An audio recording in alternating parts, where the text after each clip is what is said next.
Pick and roll. Morant. Two-point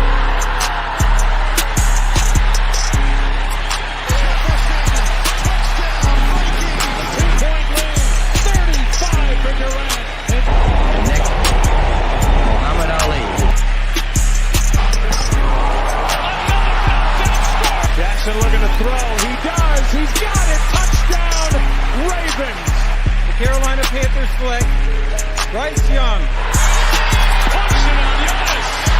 Rejected by Embiid. Derrick Henry still going. Excellent job by Jalen Hurts to get that touchdown. The 6'9" showman is the man who beat the man. Joe to get the fresh 14 for the Lakers. LeBron! Look out below! Oh my Lord. Oh my Lord.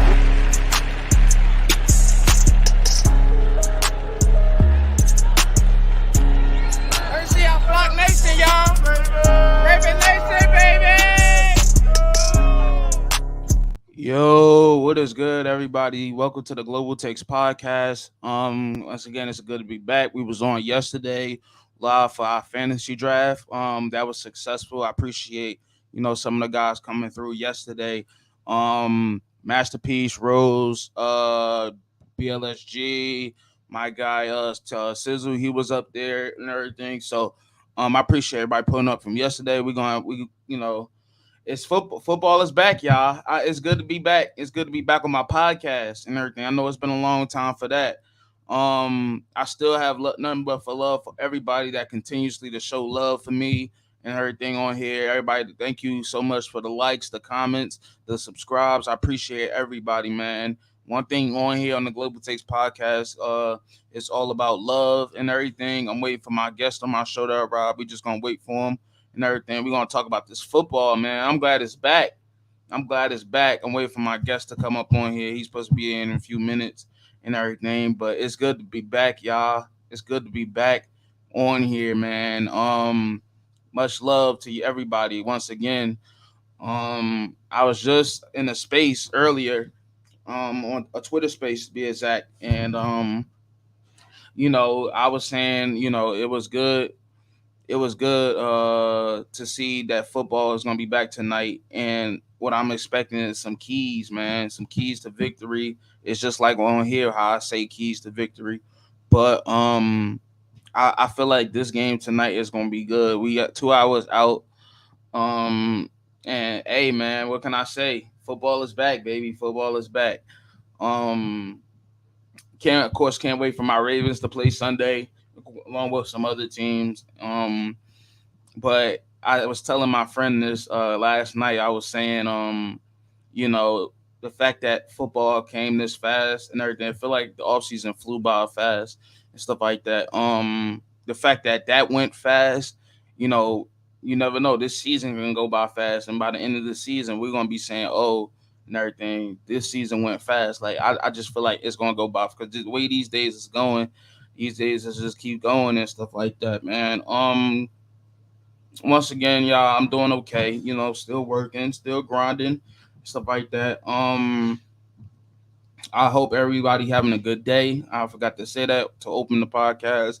I hope everybody's having a great Thursday. I ain't gonna say a good day, but a good Thursday and everything. But my guest on the show has arrived and everything. Welcome, my guy Ben. What's up, Ben? How you feeling, man? What's going on, bro? How you doing? Welcome back, man. Welcome back on. It's good to have you back. Glad to be here, bro. Glad to be here. Yeah, man. Football is back, man. 2 hours, man. 2 hours. 2 hours, man.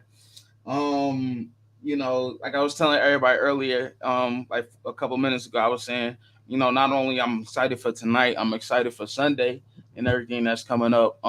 Which should be a good game and stuff like that. So, we ain't gonna be up here too long because I know we gotta watch the game soon and everything. But first, how your day going, man? Man, everything's been good. Happy to wake up and be ready for football, NFL football for once. It's been a long time coming. But we've had college. College is fun, but NFL is nothing like the NFL. Okay, yeah. So before we get started into these questions, can you let everybody know where they can find you on Twitter and everything? Again, which should lead no introduction. They probably seen you on the video when we did the podcast before together. But can you let everybody know where they can find you again? Yeah, absolutely. BH Journalist at BH Journalist on Twitter.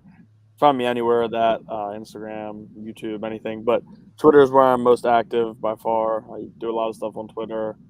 Actually, it's where I met Truz. A lot of friends from Twitter, like Truz. But yeah, Twitter's my main spot. So at BH Journalist. Yeah, man, and yeah, please go make sure y'all go follow him. He's a good friend and everything.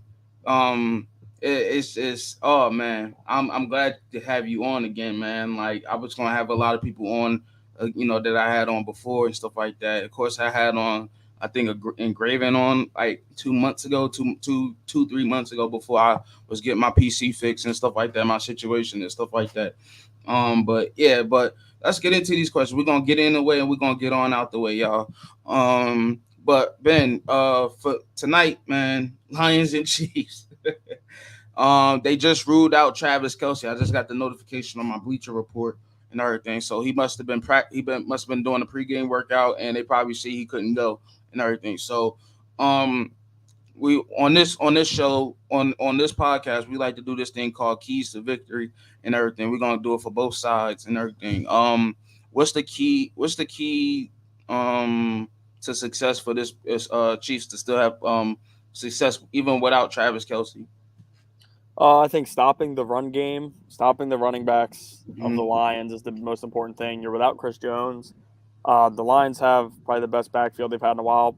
DeAndre Swift was really good, but Jameer Gibbs, I think, is a little bit more electric and hopefully will be more healthy than Swift was with that offense. But they also have Montgomery, who will be the number one running back, I think, for them. I think Gibbs is the pass catcher, while Montgomery will get a lot of carries. So without Chris Jones, they're going to have to do something up front for the Chiefs to stop the run. If they cannot stop the run, I think they lose this game. I definitely agree. What's up, Raphael? Appreciate you pulling up, man. What's up, Logan? But yeah, so man, it's the thing. I was definitely agreeing, and we was talking in the space with Matt and them earlier, and with his cousin, he was saying Javon, I think Javon, he was saying that Chris Jones is not even that much of an impact on our defense. And I was like, what am I hearing and everything? I'm like, luxuriously, like I said, everybody got their own opinion, man. Everybody gonna have their own opinion. I don't blame for everybody having he's a Chiefs fan and everything, he's gonna have his opinion. But um Legarius Sneed, I like him. I think he can play and everything as a corner. But for me, I feel like Chris Jones by far clearly the best defensive player on that team and everything. He's not the best defensive player in the league, but I think he's the second best. He's the second best at his position. Of course, you got Aaron Donald and everything. And one thing about I've been saying like throughout this whole offseason, you got to pay your playmakers. We, on the other hand, have been through that and everything with Lamar. You got to pay your playmakers, especially if they make that kind of an impact on that side of the ball and everything. So we recognize it. So now and everything, the first 4 weeks, I'm just looking at this schedule for the Chiefs. They play the Lions. They played the hold on one second. Hold on one second.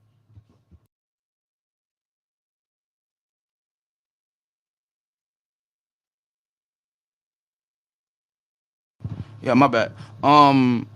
Yeah, so yeah, so back to what I was saying. I was looking at the schedule. They played the Bears, they play the Jets, they play the Jaguars, they play so I'm just looking at this, I'm just looking at the schedule overall, Ben, and they playing teams that can clearly run the football and everything without this man playing because we've seen Chris Jones he said, I'm gonna be out to week 8 and everything. I'm gonna hold out to week 8. So like I said, I'm not gonna go as far to say the Chiefs is not gonna make the playoffs, but I will tell you this. I don't see them being the number one seed this year. But that's just me. Like I said, you might have a different opinion and everything on it. But as far as these first 4 weeks without Chris Jones, because we're gonna get the Kelsey, we're gonna get the Travis Kelsey. On the first 4 weeks, how do you see the Chiefs? Like, do you see the Chiefs being the number one seed this year? Like for the first part of the stretch of this year. You muted. You muted. Sorry, you can hear me now? You good? I can hear you. All right, maybe not number one seed, but I do see them getting in the playoffs. I still think they win the division. The Chargers coaching staff's horrible. I think the Mhm. Chargers have a really good team on paper, but Brandon Staley's not it to me. And the Chiefs definitely are going to be in trouble without Chris Jones. But I think through the first few weeks, they see what they're missing and end up paying him. I think he plays at some point. I don't think it's that long before he plays. I think tonight. It'll be an eye opener, in my opinion. I think the Lions are going to run all over them, but they're going to see they need him, and I don't think Chris Jones will give in. I think the Chiefs will end up giving in, and they'll pay him the money that he wants. So I still think they're a playoff team. I still think they win the division. They edge out the Chargers, but I don't have them as the 1 seed. No. That's what far as running, I think in a rookie in Jahmyr Gibbs, I told them in this space, I was saying I think he gonna have 100 yards tonight. He gonna have 100 yards tonight because not only Chris Jones is out, your other guy Charles Omenihu and everything, he's out and everything. He's suspended for 6 games. I'm just saying, I'm just looking at this team, like, what up, Michael?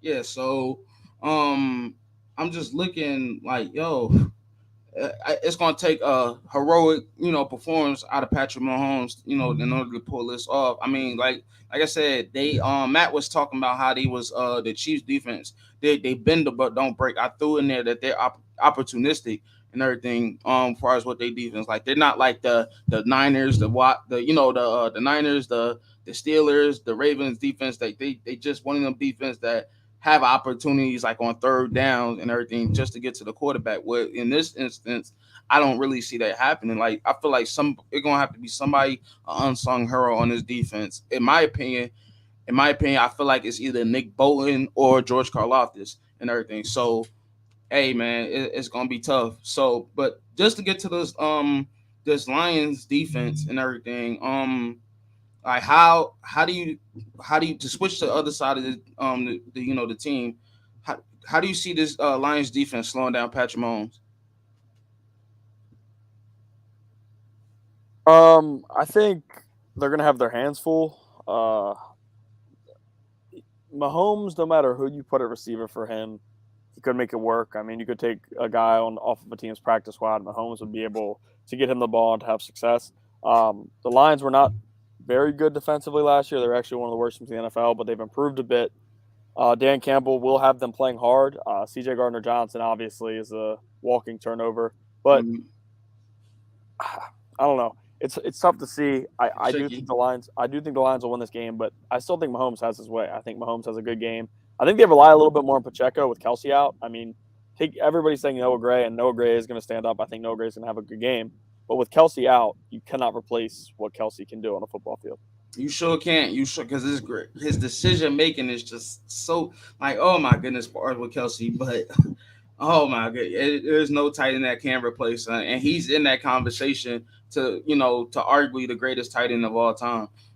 So Isaiah, I think I said that in the space too. What you just said, Isaiah Pacheco. He's if you talk about somebody else outside Patrick Mahomes to be an unsung hero and everything, like I said with the defense with Chris Jones outside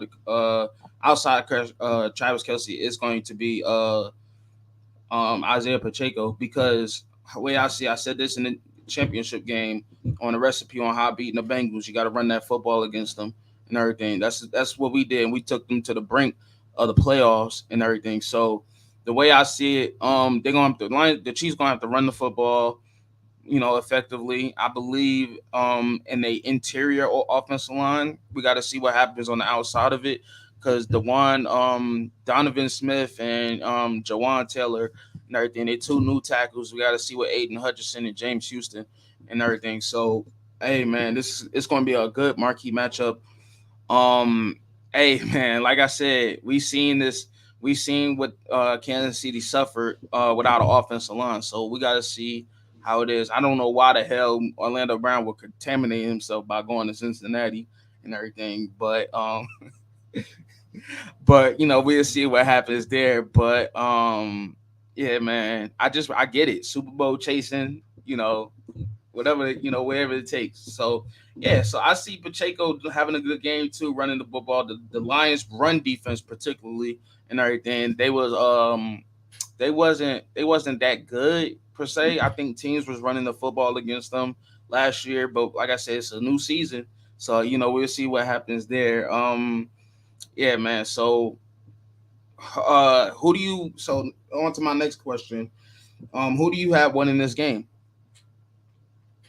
With the Kelsey news, I'm going to go with the Lions. I'll take the Lions 34, Chiefs 27. I think it's a late possession, and the Lions end up scoring a touchdown late to basically give them the win. I don't like betting against Mahomes, especially at home. You neither. I hate to do it. But I just can't. And this game is like I was talking in the spaces. I was 51-49% leaning the Chiefs, but now I would say I'm 51-49 leaning to the Lions. I think the game could go either way. Either team could win this game. It's going to come down to defensively who can make more stops. And you look at the Chiefs, they're without Chris Jones. You look at the Lions, they were one of the worst in the NFL last year. So, legitimately, I think the game could go either way, but I'm going to lean towards the Lions. Yeah. Oh man. Okay. So, all right. So I think the Chiefs win this game, and the only reason why I say this is because I like what they have in the second. If they didn't have what they have in the secondary, I'll be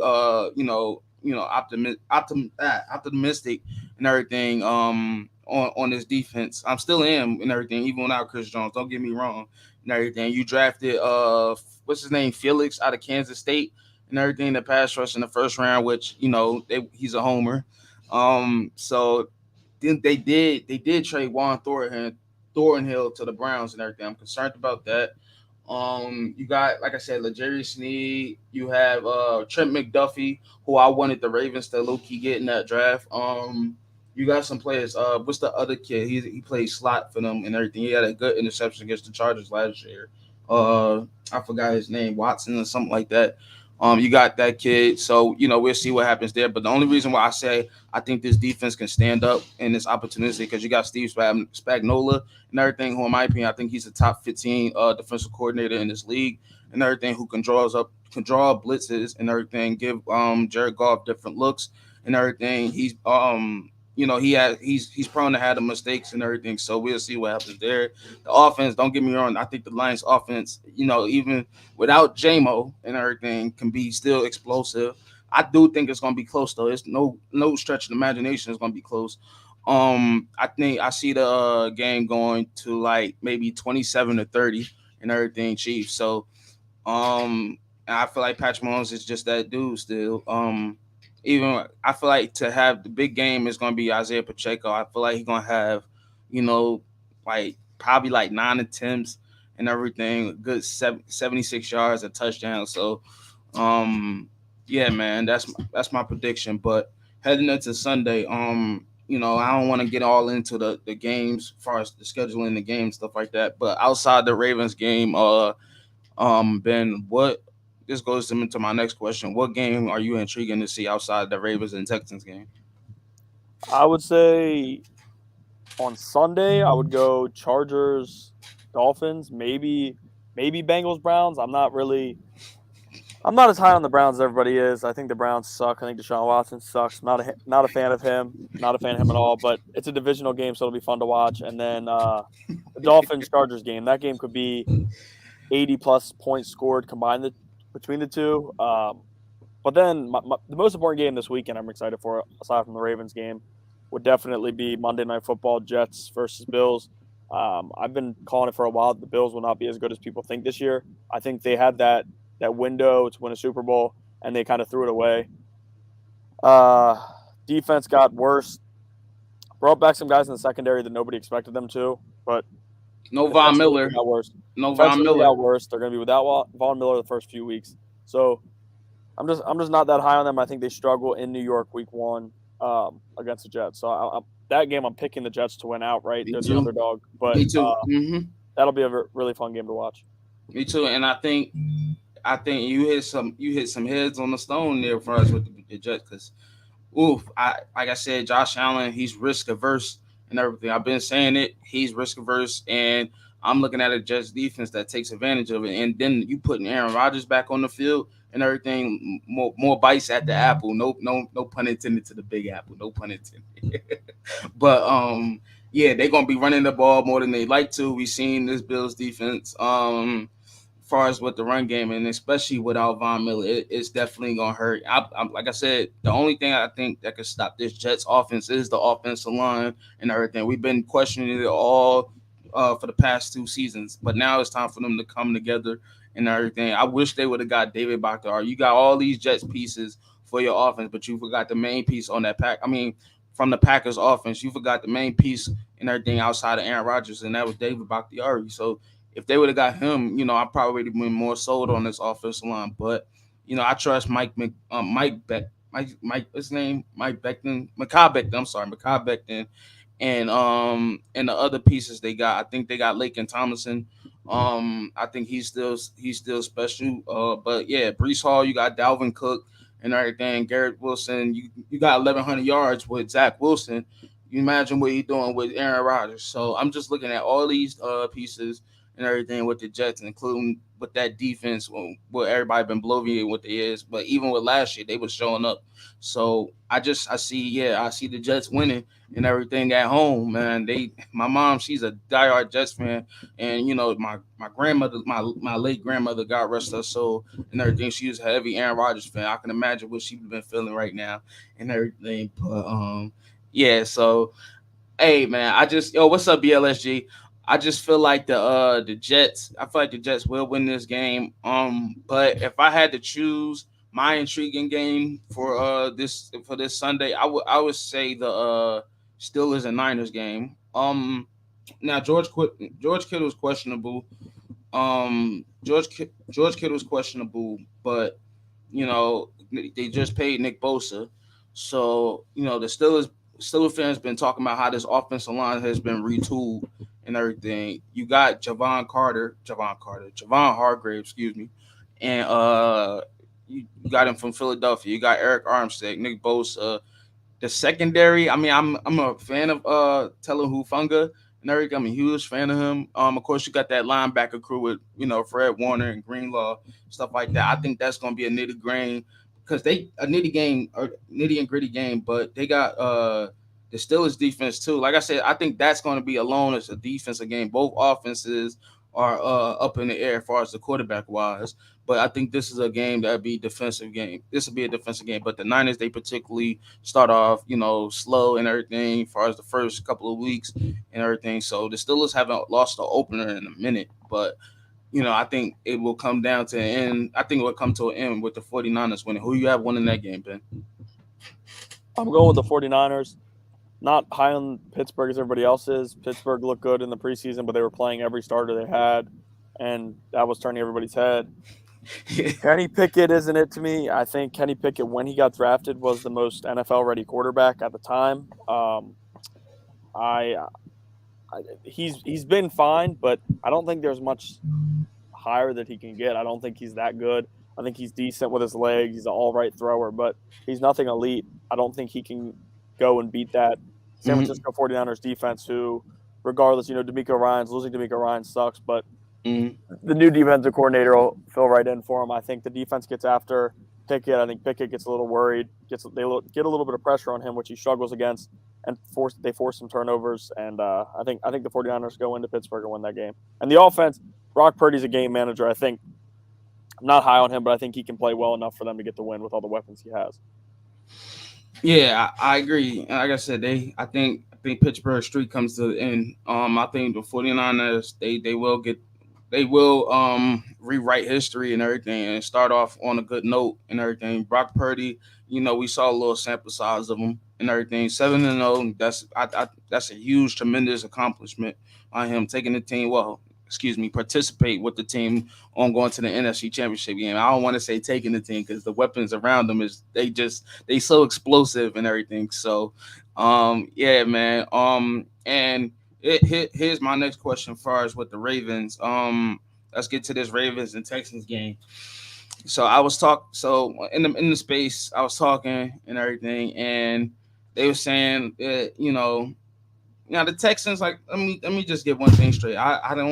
I don't think it will be blowout. I don't know. I seen them in the preseason with CJ Stroud and everything. By the way, Ben, I'm an Ohio State fan and everything, so I love CJ Stroud and everything. And I said this game, I circled this game on my calendar. Well, I circle all Ravens games on my calendar, but this game I said there's no other team that I could think of off my head that CJ Stroud can start up against and everything than the Ravens and everything. So you got my favorite college quarterback versus my favorite NFL quarterback and everything. Like in my eyes, I'm thinking this is gonna be good, but it can be a blowout. It can be a mismatch. But with now Marlon Humphrey's out of the lineup, and we talked, and like I said, I told this to Javon in the space.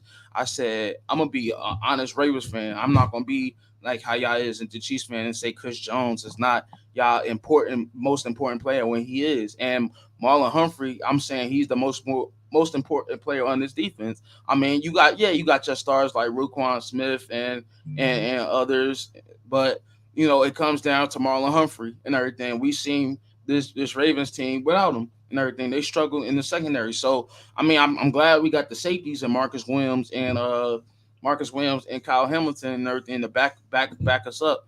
But I now that Marlon Humphrey's out the lineup, I definitely see this being a close. I definitely see this being a close game and everything. I thought it was going to be a blowout, but now I see this being a close game.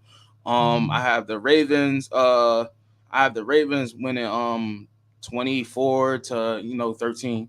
So because I feel like this D'Amico's Ryan's first game and everything. They do got pieces on that defense. Like even though that offense, the only thing with I feel like we're just gonna get some pass rush because the offensive line I heard is is a little banged up on the Texans.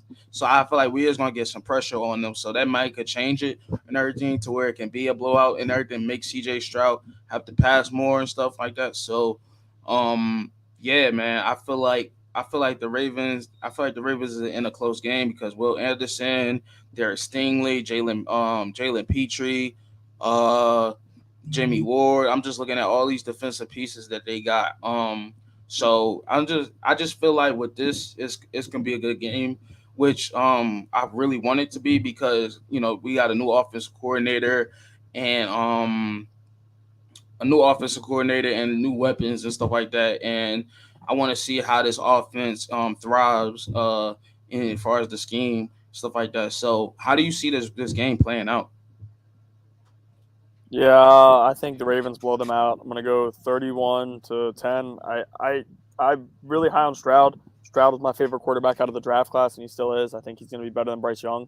But Harbaugh destroys rookie quarterbacks. Harbaugh's always good week one. Harbaugh's usually good at home.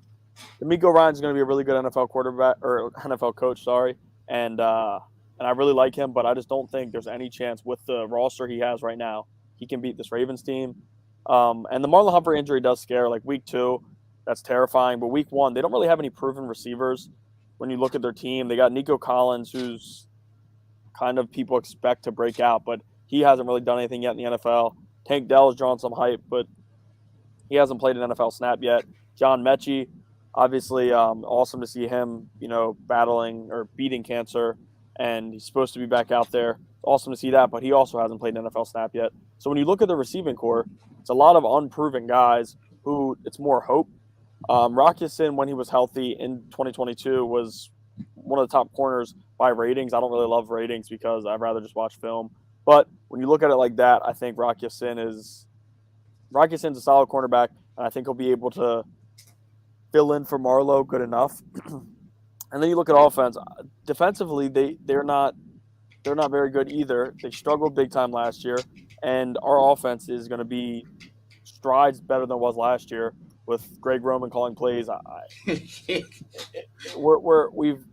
evolved. We've gotten a lot better. And then the last point, you kind of talked about a little bit. The last 2 points. Their offensive line is so banged up. I think Oweh has the best game of his career. I think he has multiple sacks. I just don't see how they can protect Stroud, who's a rookie quarterback. Stroud is going to be a learning curve for him. His first season, he's not going to be very good. Trevor Lawrence came into the NFL. People said Trevor Lawrence was ready to play in the NFL out of high school. He came into the NFL, and it took him some time. I think it's going to take CJ Stroud some time. This Ravens defense is going to get after him. And then, like you said, this is the last point, I think Kyle Hamilton and Marcus Williams make up for that Marlon Humphrey injury for now. That's what I said. That's what I've been saying. Williams is a ball hawk. Kyle Hamilton can do it all. Kyle Hamilton was viewed as generational talent the year before he came into the draft. So I'm really high on what we have in the secondary without Humphrey. Obviously, against a team like the Bengals, it's going to be a lot of zone play. You're going to need Darby to step up. You're going to need Rock to step up. But I'm really high on what they have compared to other people. I think big time games, you can't beat Mahomes, you can't beat Burrow, and Josh Allen. I still think you could beat him with them, but it'll be really tough without your number one corner against top receivers. But I don't see how an unproven Texan team could come into Baltimore and even put up a fight. Yeah, and then Damian Pierce, I got him in my fantasy team. Like I said, I kind of wish they didn't face the Ravens. But Damian Pierce, and then like you said, we talked about the offensive line. Damian Pierce, man, I got him on my team, and then you got Roquan Smith, and then Patrick Clean, and up and coming Travis Jones, who I believe anybody on this interior defensive line have a chance. I believe it's him. So I believe Matabike has been showing me stuff. Don't get me wrong, and his contract is coming. I don't know how we paid Broderick Washington first, but then not him and everything, but because we seen more from Matabike than Broderick Washington. So yo, what up, Logan? So yeah, man, I just feel like man, I feel like Damian Pierce is gonna be. I might have to probably rethink on having him in and everything, especially against this run defense. So hey, man, so this week is gonna be fun, man. Tonight is going to be fun and everything. So we got our predictions in, y'all. But we gonna go ahead and get up out of here. Ben, one more time, man. Can you just let them know where you from? And I mean, not where you from, but where to find you at. I'm going to say, and we're gonna go ahead and get out of here. I love you guys so much, man, for pulling up. Yeah, Charles, thanks for having me on. Love coming on talking football with you and talking sports. But you can find me BH Journalist on Twitter. If you follow Charles, you probably see us in the same spaces before, just talking sports. But yeah, BH Journalist. I'm on Twitter a lot. I do a lot of stuff with sports betting, stuff like that. So you can find me, or X now. Sorry, BH Journalist. Yes, man, and it's been an honor having you on, and I just glad to be in there in the space talking football to you, which I defer to you and Matt and everything because y'all know the X's and O's of the game. I just know parts of the game. I defer to you and Matt because I know everything. You called out Chuck Clark a couple of days ago and everything. But yeah, man. Much love to you, Ben. Much love to everybody that pulled up. Thank you guys again on another episode of Global Takes Podcast for pulling up. And yeah, guys, we out, y'all. Peace out.